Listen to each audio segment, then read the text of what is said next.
जय हिंद प्यारे बच्चों, इस वीडियो में हम देखने वाले हैं कि क्या सीक्वेंस एंड सीरीज के क्वेश्चन इस तरीके से भी हो सकते हैं। तो मैं आपके लिए 4 से 5 सीक्वेंस सीरीज के प्रीवियस ईयर के क्वेश्चंस लेके आया हूं आज, और ये पूरा टाइप है और जिस तरीके से मैं आपको बताने वाला हूं वो बिल्कुल एक यूनिक तरीका है। आप इसको फॉलो करके इस टाइप के हर क्वेश्चन को धुआं कर सकते हैं। जैसे पहला क्वेश्चन आप देख रहे हैं कि given 3 terms are in HP, तो आपको बताना है कि एबीसी के बारे में कि एपी में होंगे या जीपी में होंगे। ऐसे क्वेश्चन एनडीए बहुत पिक करता है बेटा। तो ऐसे क्वेश्चन में आपको क्या करना है बेटा, अगर आपको एपी, जीपी और एचपी के बारे में थोड़ी सी भी नॉलेज है, जैसे एपी क्या होता है जिसमें कॉमन डिफरेंस सेम रहता है, तो हम ना टर्म स्लाइड करा करेंगे कि हमने टर्म स्लाइड कर ली 1, 3, 5, 2, 4, 6, 1, 5, 9 एपी में, जिनमें डिफरेंस सेम है। ऐसे जीपी में रेशियो सेम रहता है, तो हम कुछ टर्म्स ऐसे ऐड करा करेंगे 1 to 4।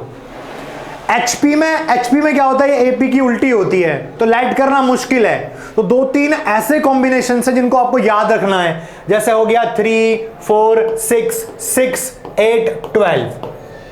कभी कभी हमको एक ऐसी एपी लैड करनी होती है जो स्क्वायर में हो, like A square, B square, C square.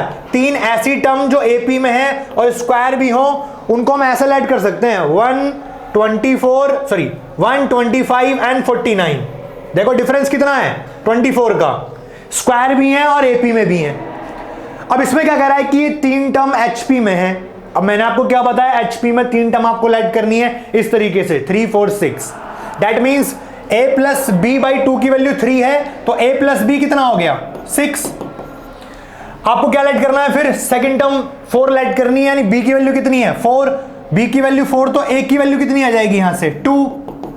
ठीक है, आपको थर्ड टर्म 6 लैड करनी है, तो b प्लस सी बाई 2 की वैल्यू 6 है, यानी b प्लस सी हो गया 12, b की वैल्यू 4 है, तो c की वैल्यू कितनी हो जाएगी 8। लो सारी वैल्यूज आपके सामने है। 2, 4, 8, मेरे हिसाब से 2, 4, 8 जो है वो जीपी में होता है, और देखो ऑप्शन भी दे रखा है आपको, कितनी आसानी से क्वेश्चन टैकल हो गया। एपी के लिए ये है कि जीपी के लिए, एचपी के लिए ये, और अगर आपको स्क्वायर में एपी माननी है तो 125 एंड 49 सबसे बेस्ट। आई होप आपको ये क्वेश्चन समझ में आ गया होगा। तो अगला क्वेश्चन आपको खुद ट्राई करना है। ये टर्म्स दे रखी है एचपी में, सारे लोग वीडियो को एक बार पॉज करके ट्राई करो।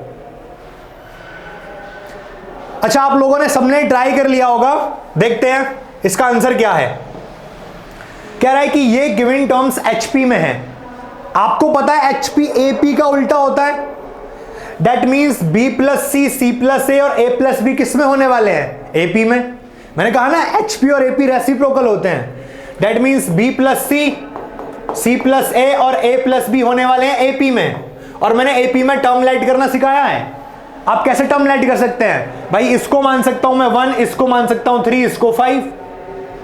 अब इन तीनों को ऐड करूंगा तो आएगा 2a plus 2b plus 2c, यानी 2 कॉमन ले लिया मैंने, तो यहां से आ जाएगा ये कितना 5 और 3 8 और 1 9, 9/2। आप डबल भी लाइट कर सकते हैं जिससे आपका आंसर जो है वो फ्रैक्शन में ना आए। आप इसी को देखो इंप्रोवाइज करके 2, 6, 10 लाइट कर सकते हैं। तो इससे क्या आएगा, इससे आएगा 2a प्लस बी प्लस सी। बेटा आपको इंप्रोवाइज करना है, ये कितना आ जाएगा 18, तो a प्लस बी प्लस सी कितना आ जाएगा 9। अब b प्लस सी कितना माना है आपने 2, b प्लस सी 2 है, तो a की वैल्यू कितनी आ गई 7, c प्लस a की वैल्यू कितनी है 6, c प्लस a 6 है, तो b कितना आ गया 3 है या नहीं। अच्छा, यहां से a प्लस बी की वैल्यू कितनी है 10, तो भैया c की वैल्यू कितनी आ गई -1। अब आपसे पूछ रहा है ABC किस में है, A 7, 7, 3। भाई ABC को अरेंज कर लेता हूं, A B C। घट रही है, ये कितना घट रही है 4, 7 में से 4 गया 3, 3 में से 4 गया -1, यानी जो पहला ऑप्शन कह रहा है कि ABC AP में है, बिल्कुल सही। अगला है B प्लस सी का स्क्वायर, B प्लस सी 2, 2 का स्क्वायर 4, C प्लस A का स्क्वायर 36 और 10 का स्क्वायर 100। आई थिंक ये जीपी में नहीं है, क्योंकि जीपी में होता तो पहली टर्म के बीच में 9 टाइम्स हो रहा है, तो दूसरी में भी 9 टाइम्स हुआ होता। दैट मीन्स ये जीपी में बिल्कुल भी नहीं है, यानी कौन सा ऑप्शन, ओनली 1। कितनी आसानी से टैकल हो रहे हैं ना क्वेश्चन। देखो फिर से ट्राई करते हैं। अब देखो ये ना, ये ऐसा क्वेश्चन है जिसमें ना आप रिजल्ट्स याद करते हो। बहुत सारे रिजल्ट है कि अगर mth टर्म ये है, mth टर्म का सम ये है, तो डायरेक्ट याद करते हैं हम 15-20 रिजल्ट। उसके बाद भी एनडीए 21वां रिजल्ट पूछ लेता है जो आपने पढ़ा नहीं होता। तो मैं आपको एक सुपर तरीका बता रहा हूं इस क्वेश्चन के लिए, आपको किसी बुक कहीं पर नहीं मिलेगा ऐसा। कह रहा है let T R be the rth term of AP, R की वैल्यू दे रखी है। कह रहा है some distinct positive integers m and n, positive integers, hint दे रखी है कि m और n पॉजिटिव इंटीजर है। tm दे रखा है बेटा 1/n और tn दे रखा है 1/m और AP में दे रखे हैं। बहुत बढ़िया, आपसे पूछा है tm nth टर्म बताओ, तो भैया मैं टर्म लेट करने वाला हूं क्योंकि m और n पॉजिटिव इंटीजर है, मैं मान सकता हूं। लो मैंने मान लिया m बराबर 1 n बराबर 2, पुट कर दो, यानी पहली टर्म 1/2 है और दूसरी टर्म 1 है। तो भैया कॉमन डिफरेंस कितना हो गया? अगर कॉमन डिफरेंस पूछूं तो कॉमन डिफरेंस आ गया 1 - 1/2, दैट इज 1/2। हमसे क्या पूछी है? tmn, m की वैल्यू 1 n की वैल्यू 2, यानी मुझसे सेकंड टर्म पूछी है। सेकंड टर्म तो ऑलरेडी निकाल चुका हूं मैं 1, अब मुझे चेक करना है 1 कौन दे रहा है। m और n की मल्टीप्लाई करूंगा तो 2 की पावर -1 इज 1/2, ये तो 1 दे नहीं रहा। 0 तो वैसे भी 1 नहीं होता। m की पावर -1, 1 की पावर -1 होता है 1 और n की पावर -1 मतलब 2 की पावर -1 इज 1/2, ये तो ज्यादा हो गया, यानी कौन सा ऑप्शन आ गया? C। बेटा ऐसे किसी भी टाइप को आप लेट करके हैंडल कर सकते हैं बहुत ही आसानी से। देखते हैं एक क्वेश्चन और देखते हैं ऐसा। देखो भाई क्वेश्चन में क्या दिया है, एकदम पिछले क्वेश्चन से कनेक्टेड क्वेश्चन है। क्या कह रहा है? m टर्म्स का सम जो है वो n है और n टर्म का सम जो है वो m है, तो आपको बताना है m + n टर्म का सम। अब ये जो है ना रिजल्ट्स रटा दिए जाते हैं ऐसे कि इतने टर्म का सम इतना है, इतने टर्म का सम इतना है, तो m + n टर्म का सम -m + n होगा, ऐसा कुछ। अब ऐसे कितने सारे रिजल्ट्स आप याद करोगे, रटोगे? तो मैंने पिछले क्वेश्चन में भी जैसे बताया आपको, ये क्वेश्चन भी वैसे ही होगा।